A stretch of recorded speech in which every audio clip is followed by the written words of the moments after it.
আইপিএলের পর এবার পাকিস্তান সুপার লিগেও দল পেলেন না কাটার মাস্টার মুস্তাফিজুর রহমান। সাম্প্রতিক সময়ে যাচ্ছে তাই পারফরমেন্স সবকিছুর রেস থেকে যেন ছিটকে দিচ্ছে দ্য ফিজকে।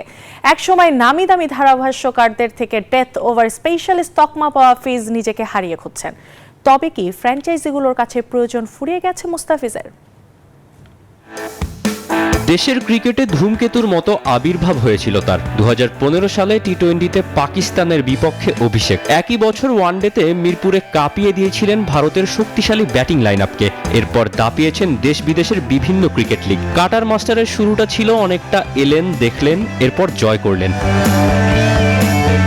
2016 সালের আইপিএলে প্রথমবার খেলতে গিয়ে দলকে শিরোপা জিতিয়ে পেয়েছিলেন সেরা উদীয়মান খেলোয়াড়ের পুরস্কার। তবে এরপর থেকেই ফিজের নিজেকে হারিয়ে খোঁজার শুরু। বিসিবির অবহেলায় অটো চয়েস থেকে এখন তিনি পরিণত হয়েছেন অপশনালে।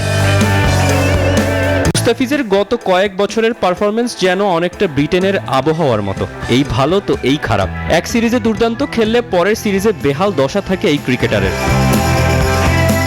একসময় মুস্তাফিজ আইপিএলে খেলেছেন Sunrisers Hyderabad, Mumbai Indians, Rajasthan Royals ও চেন্নাইয়ের মতো দলে।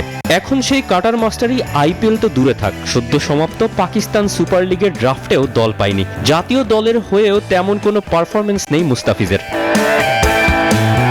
এছাড়া চলমান বিপিএলেও নিজের নামের প্রতি সুবিচার করতে পারেননি দাফিজ। 7 ম্যাচে হাত ঘুরিয়ে উইকেট নিয়েছেন মাত্র 7টি।